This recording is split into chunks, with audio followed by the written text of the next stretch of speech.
Hi everyone, and welcome to AI for the Average Joe, Season 3, Episode 9. So we're starting to look towards the last quarter of 2025 at the moment, and it really feels like things are starting to ramp up in terms of activity when it comes to organizations' engagement with AI and future skills. So we've got a really relevant and expert guest with us today, Dexter Winters from Thinksitude. And Dexter's going to share with us some really interesting thinking around how things are changing, what organizations need to be considering in terms of things like maturity models when it comes to AI, and why some of these interesting new terms are starting to emerge in the language that we use with artificial intelligence. Hello, Dexter, how are you? I'm very well, thank you, and thank you for having me on today. Thank you so much for being here. It's been aware of your work obviously in the last year, and it's been really interesting some of the stuff that you've been sharing. So Hayley and I are super keen to share more of that with our audience today. So tell us a little bit about what your role is, Dexter, what you've been involved with, and what you're doing at Think to Shoot as well.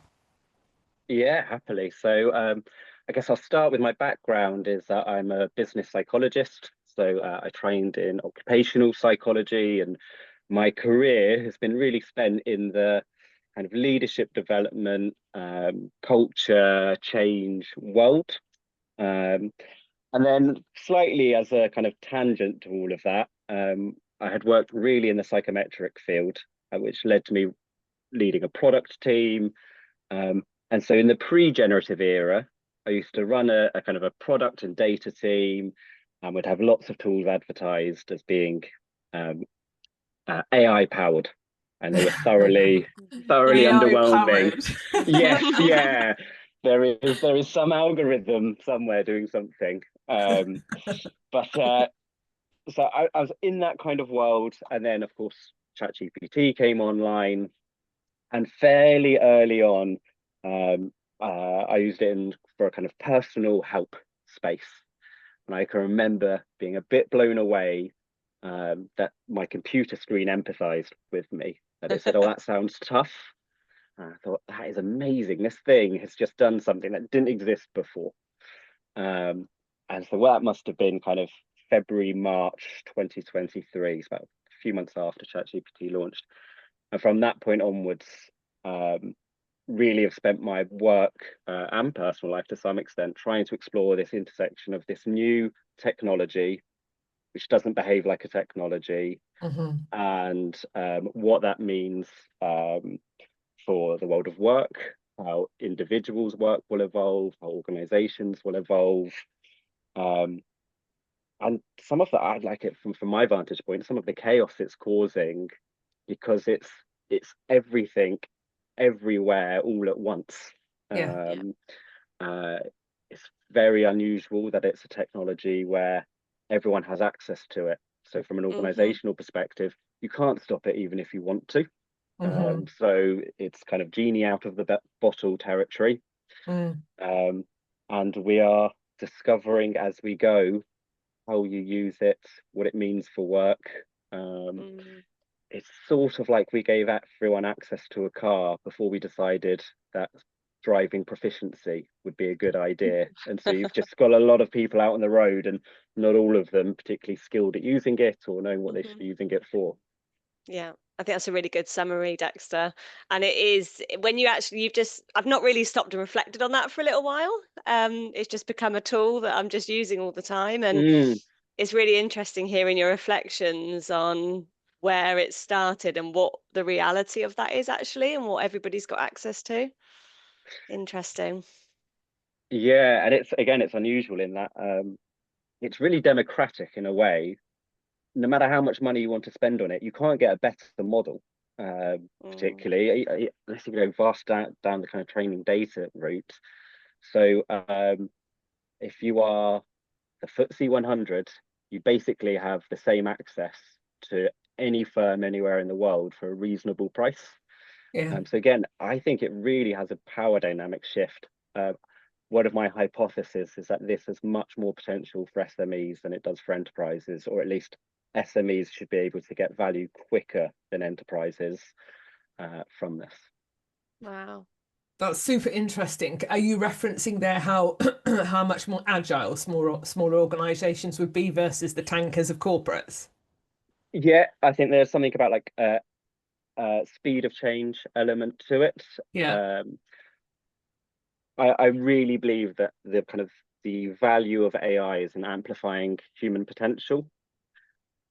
And again, there's something for me about the smaller the organization, the more each person sort of counts. The bigger Mm-hmm. the organization, the more successful it is, the more buffer it can kind of take within that. Mm. Mhm. And so again, I would go, there's something about actually here, if AI can broaden and deepen everyone's impact, that has more utility for SMEs, where you'd go, Mm-hmm. actually now you can compete with bigger organizations where maybe resource was an issue before. Well, now Mm. you've got this technology that really it's a real muscle power tool as well as being a brain power tool, but it can speed you up, it can increase the amount of content that you can Mm. produce. Mm. Mhm. So yeah, I think it's really interesting on a longitudinal scale what that will start to do to the shape of organizations. Yeah.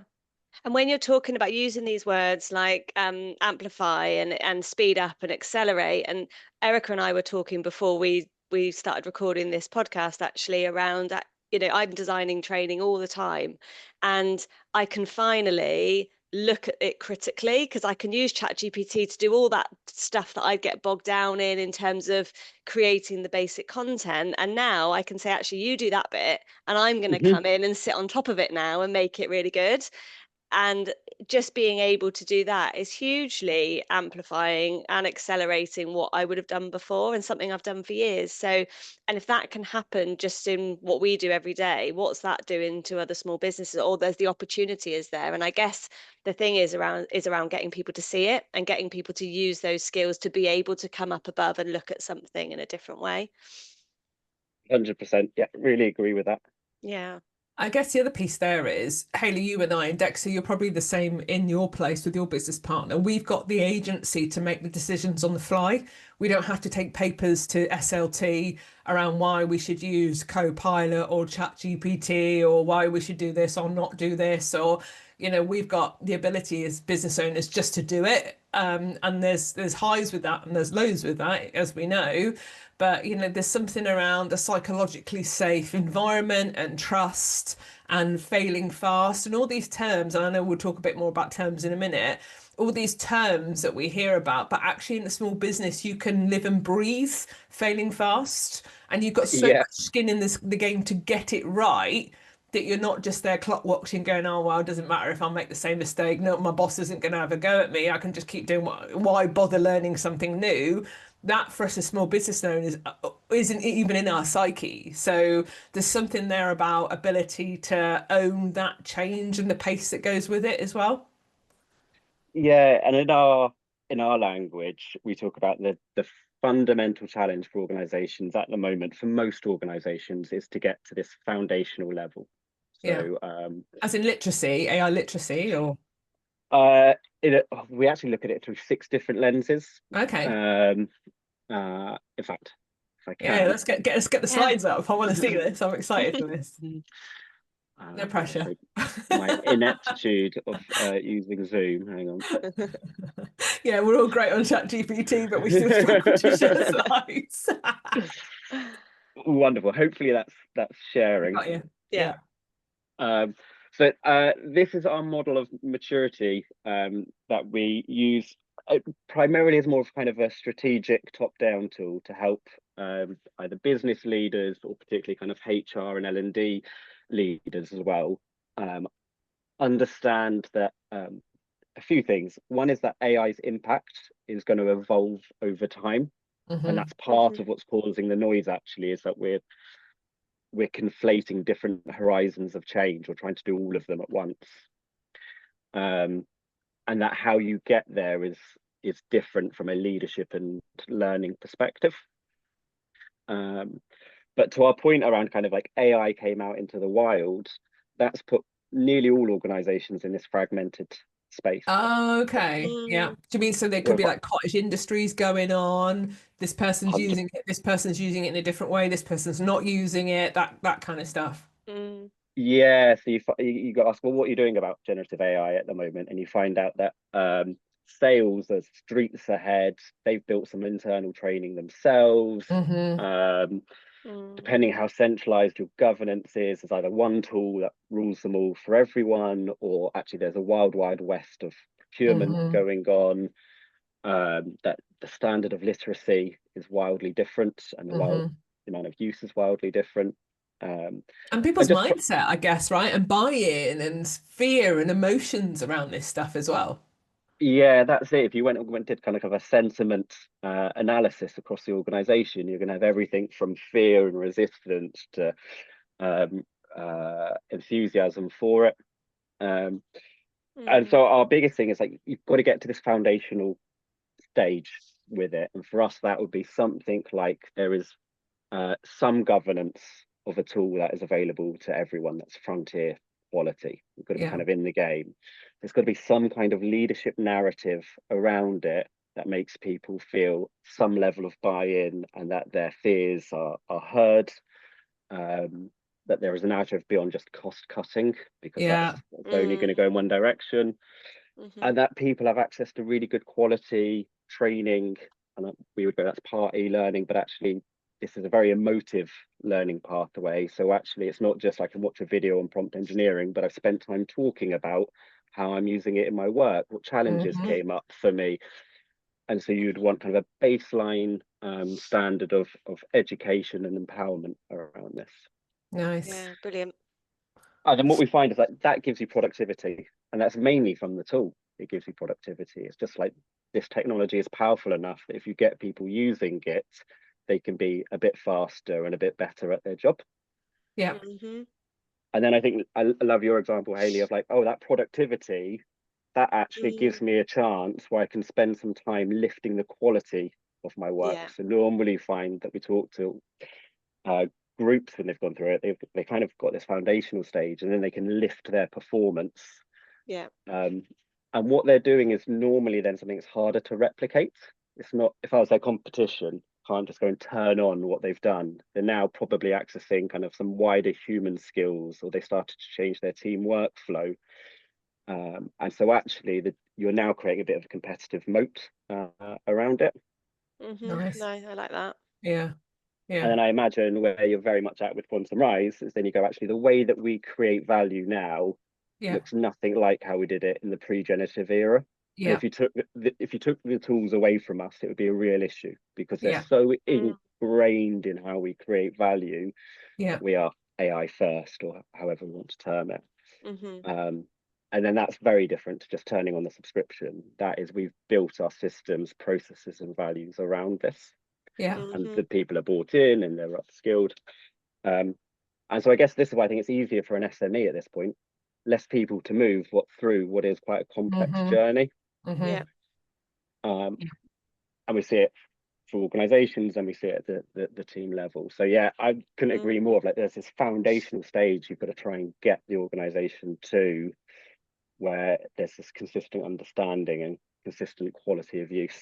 Mm-hmm. Yeah. And I like this because I think this is really clear. And the amount of people that go straight to human plus AI Yeah. without going through the stages. And the example I always give, Dexter, I don't know if you get the same with your incoming inquiries, is the HRD or the L&D director will come to me and go, so this is what's happened. The chief Hmm. transformation officer or the IT lead has rolled out Copilot and then Yeah. promised the board in 90 days, 90% uptake. But actually, we've got 30% uptake, and the CTO's come to HR and said, well, HR, you need to do some training. And then the HRD's kind of gone, oh, what? I don't. You're the IT Yeah. expert. What are you Yeah. talking Yeah. about? And then they go to L&D and go, right, L&D, I'm going to put on your plan for this year that you need to deliver Copilot training. And then L&D then come to us and go, guys, what help? You Yeah. know, so Yeah. they And should the be last thing expecting we heaps of deliver, it. the last thing we'll do is then deliver co-pilot training. Yeah, exactly, because we don't deliver Copilot training. But the assumption is that I go from giving everybody a Mm, Copilot access to everybody being that human plus AI in one step. yeah. Yeah. Yeah. Yeah. Have you heard solo paradox? No, go I think I'm on. saying that right. It was originally around the computer age. I think it was is it 78 or 87? I get it wrong way around. It was a Nobel winner. So you can see the computer age everywhere except for the productivity statistics. And I think Okay. we kind of have the same again with AI. You can Yeah. see AI everywhere except for the productivity statistics. Yeah. Yeah. And the whole thing was, it's not the technology, it's the people Mm-hmm. understanding how to get value and the systems and processes Mm. evolving around that. Mm. So And interestingly, on the whole, this is a bit of a generalized statement, but we don't seem to have learnt from that. We no, slept walked into the internet, we slept walked into social media. We cannot sleepwalk into this, right? yeah, so 100%. So we go like, if you're the business leader and you want to get value from this, your priority going from fragmented to foundational, it's all about enabling people, giving Yeah, them space to experiment with it. Mm. absolutely. As you get more advanced, you come up with all your wonderful custom solutions and integrations. That could be custom GPTs, that could be Yeah, you've got N8N putting whole workflows together. That's great. But exactly as you articulate, what we hear most with organizations Mm. is we've bought some stuff, we don't really yeah, know how to get value out of it, we're worried that we're behind the curve, yeah, and all of the attention is on all the investment is on the technology, yeah, and it's Mhm. hoping that it's going to deliver transformation, but actually the organization, the people, the system, they're not set up for that, even if you've got it right. I do think I could complain about the methodology, but there was the MIT paper that's been widely. oh, Yeah, I know. But if you ignore the horrendous misrepresentation of data and the quite questionable research methods of getting there, if you were to go most pilots fail, I would go, I think that's true. yeah, Um, and that might either be because it's a pilot. There's a chance it wouldn't work because yeah. the You're science people testing don't get your it. You're, hypotheses, you're, you're right? testing, yeah, Yeah, yeah. So it could be that, or it could be actually you came up with something brilliant, and everyone around it had no idea how to use it, wasn't bought Yeah. into it, wasn't part of the process of getting there, and so you're handing them something which all they see is a threat to their job, yeah. I'm going to lose Yeah. my or job, so why Yeah. should or I we? Yeah, or or I just don't trust its output. I don't know Mm. how it works. I don't know why it's generating what it is. Mm. And so it only needs Yep. to get the smallest thing wrong, and I go, well, I'm not trusting that. And You're speaking such sense, Dexter, because this is exactly what we're seeing, isn't it? Mm. Exactly that. And people just, they don't know what they don't know. And like you said, seeing it like this makes complete sense. They're given this great big tool that can do everything they can do, plus more. And they don't know how to use it. And so you're naturally, it's going through that change, isn't it? Change curve. You're mm, naturally going to see it as a threat and start looking for issues and reasons not to trust it. And it Mm. just makes complete sense. And I think when even Gen AI tools, without all the big custom solutions and tech integration, even just yeah, being faced with ChatGPT or Copilot, you're getting a lot of the same responses, aren't you? oh, 100%. And so yeah, I think uh, the people I see being sophisticated with ChatGPT, Copilot, they end up kind of redesigning how they do their work. At first, it's like, here's my email, refine it. And then by the end of it, they've done like deep research to get to the points, and they've got 3 agents critiquing it and everything else. It's like amazing Mm, what they've done. But you can only get there through having understood what it yeah. is, built up a relationship with it. Um, Yeah. and the last thing I'd say on that is like, normally people really like, once you've got that kind of mindset shift and you see it deliver value for you and it sparks a moment, um, Yeah.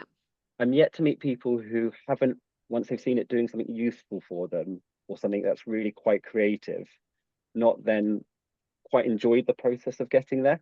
Yeah. But it's that first hurdle is quite a big one to get over. Mhm. So how do we get there? That, you know, because this is all we I think we know this stuff, and the fragmented section is pretty much where I think most people are. There's people playing around with it. You know, I speak to a lot more people now in my personal life who are using it and showing me things. And um, so how do we move? How do organizations move from fragmented to foundational? So you're going to see that I grew up in a consultancy environment. We don't have all day, Dexter. Nothing like a good model for a psychologist to get excited by something. In a nutshell, I think it's a mix of top down and bottom up. And I think what's happened so far is largely it's been bottom up of self-led experimentation is what's driven adoption.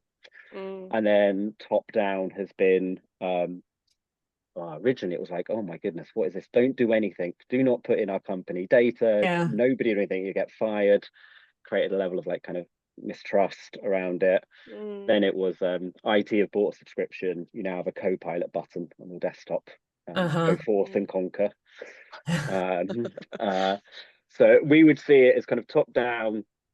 You need leaders who understand what they're leading. They're able to communicate a vision around this, create empowerment around this. We ran a program for a consultancy recently, and one of their leaders just released the manifesto for his part of the business, where it's focused about kind of the potential opportunity, why it's good for everyone involved, what our principles will be of use as a team around that.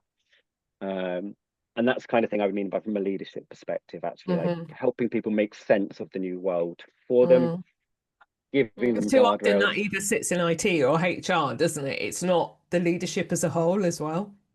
Yeah. So normally it's a mix of, we've got governance, we've got policy, which is really a risk management strategy. So we're telling you what you're not allowed to do, and we might give you some education on how you do it, but there's no why should I do this? No What's hearts the and benefit? minds. Yeah.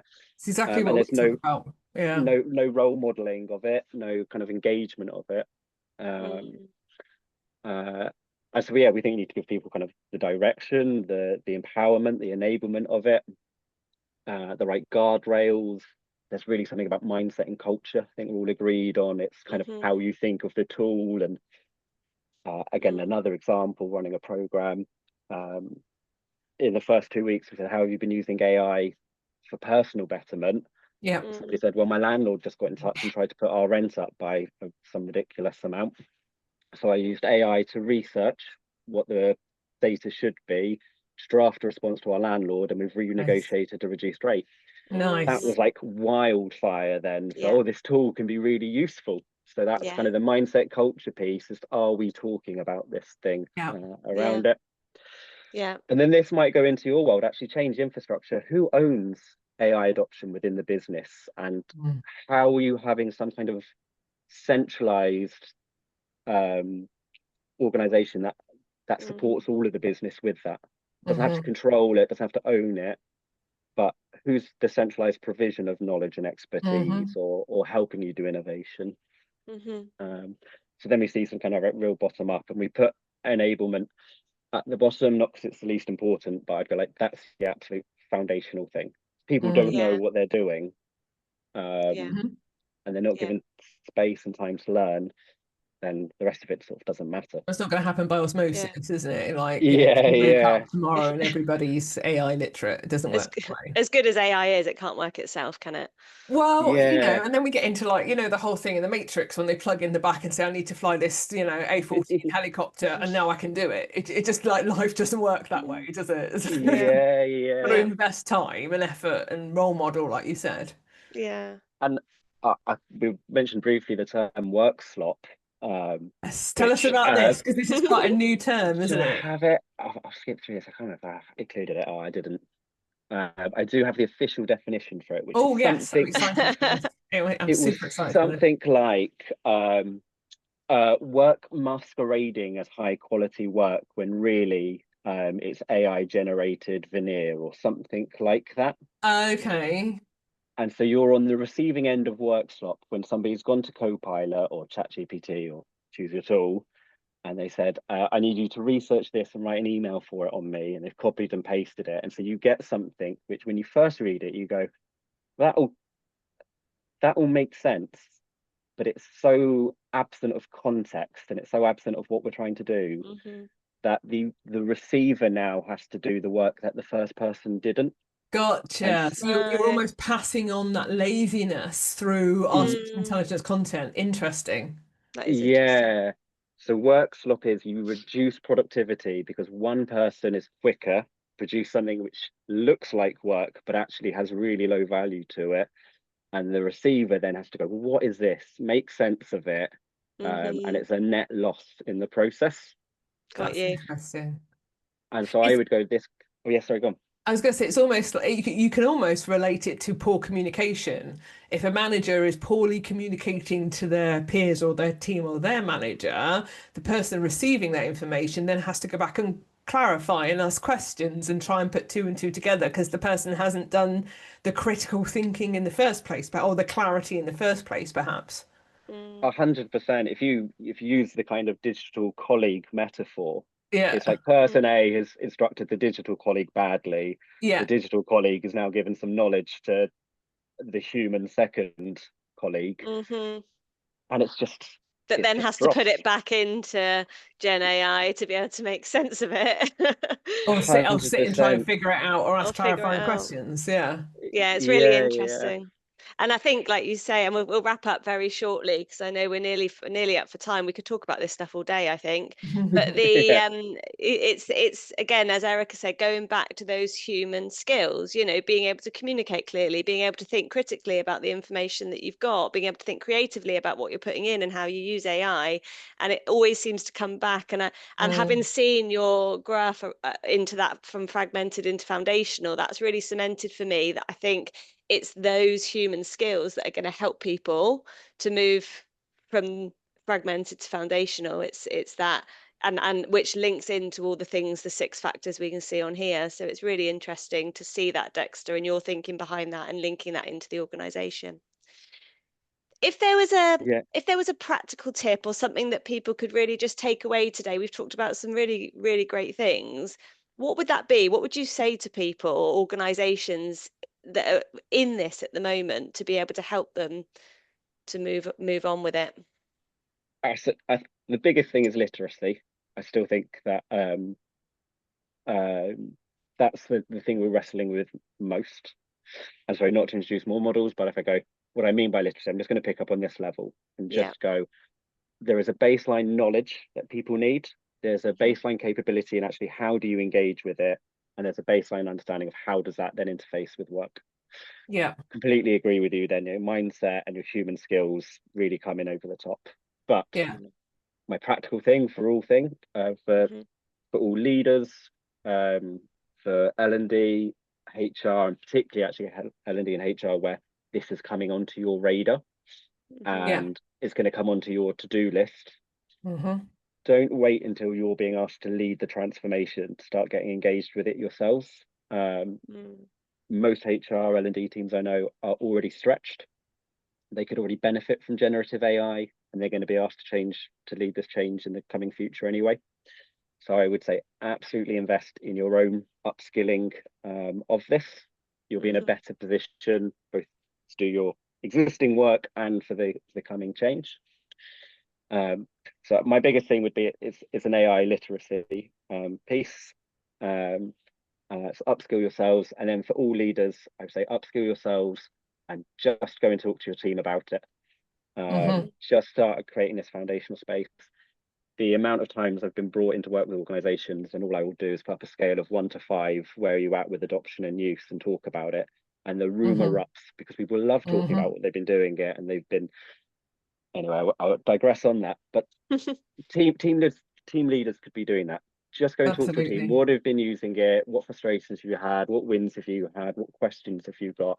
The dialogue that needs to start taking place. And so yeah, we do a lot around leadership and management development of this, but it's the human side rather than teaching you AI skills, which you need at a base level, but it's the leadership over the top. Brilliant. Amen, Thanks, Dexter. Amen. Man after our own very heart, Quantum Rise. We couldn't agree with everything that you said more. Dexter, thank you for sharing that. That's really pleasure. Nice and clear. I love the model. I love the way you talk about it. Like you simplify it like we do. But it feels like there's a lot of synergy between what we do at Quantum Rise and what you guys do at Things to Choose. So thank you so much for sharing.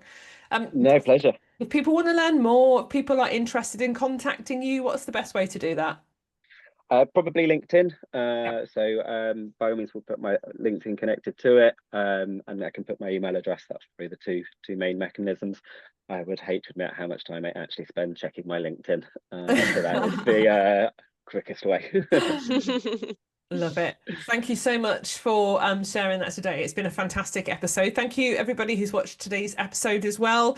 Some really good kind of strategic food for thought for all of us there. And I look forward to seeing you on episode two, the next episode, episode 10, very, very soon. Thank you very much.